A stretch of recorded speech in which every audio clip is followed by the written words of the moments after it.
Almost done with the week.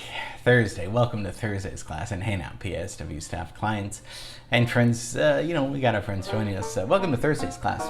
How much fun was Jerome Kern? Too much fun. I know that's what you were going to say.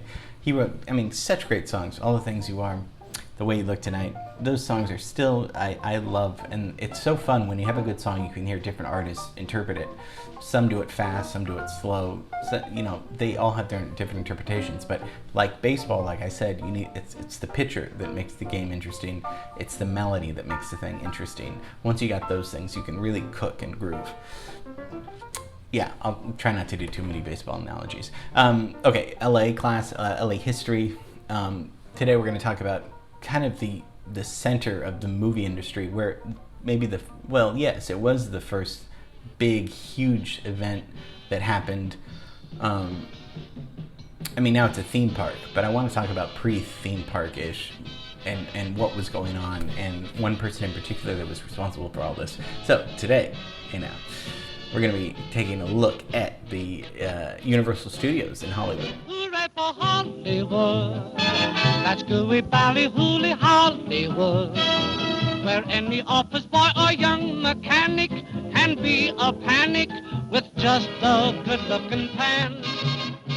So yeah, I don't want this to be a touristy class. So everyone knows Universal Studios. I want it, it's a film studio and it's a theme park. So they actually, you can go on rides and they film real stuff. We know that. We already know that. In the San Fernando Valley, unfortunately. But it's kind of in the Hollywood Hills, though, too, around LA County. About 70% of the studio lies with the unincorporated county island, known as Universal City. So it's kind of its own city up there.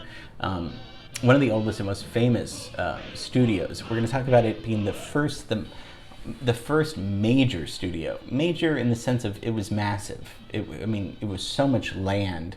They really needed. That's why it was called a city, and he named it Film City in the beginning. And when I say he, we're going to talk a little bit. Well, we have to, because the history of this, about Carl Laemmle. Carl Laemmle created the entertainment capital of the world of LA. With Universal Studios, so that's why it's big. And this is the 1915. So this is when Hollywood is really, we've yet to get to the glamour of the 20s. We talked about the Biltmore last week, but that's in the 20s. The Hollywood sign. There was nothing in 1915 in Hollywood, in the neighborhood there. Because a lot of things, but we'll get to it. But Laemmle was a German-born American film producer and founder of Universal Pictures, produced over 400 movies. This guy was really regarded, he is one of the early pioneers. So he comes to the United States in 1884, worked in Chicago for a long time, and started buying Nickelodeons. We talked about Nickelodeons, constant nickels to watch it. 1905 they come out, right, in Pittsburgh. And he starts expanding.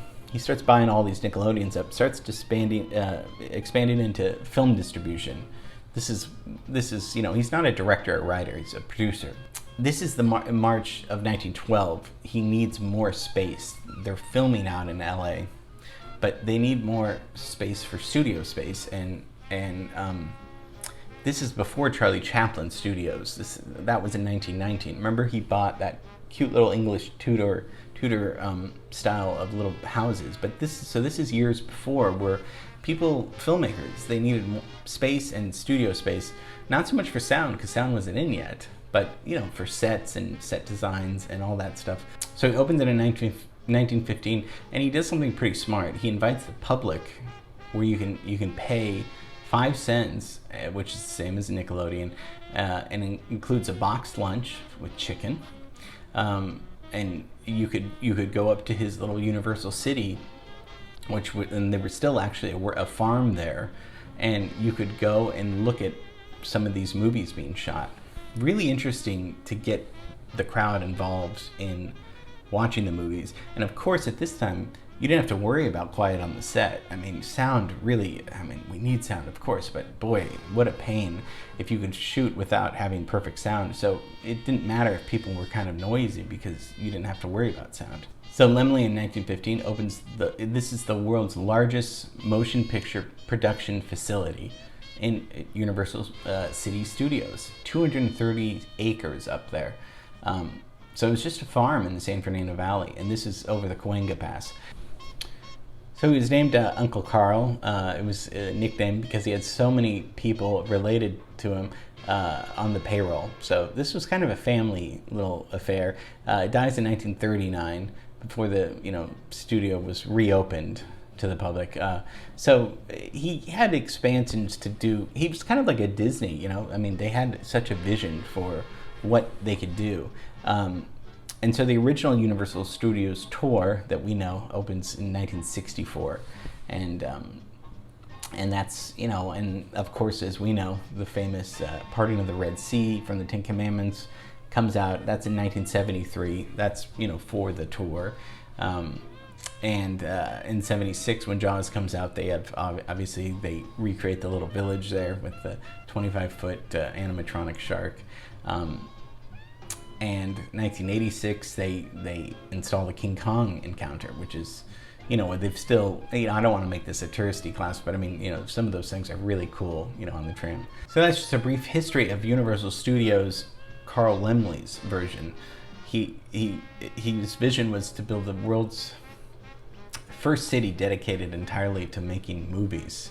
And that's what he did. I mean, LA and Hollywood is developed to making movies. And so his idea for Universal Studios in Hollywood, this guy really was like a Disney, like I said. I mean, had his real vision of creating, and there's just so many movies that were produced there, obviously, that are still produced there.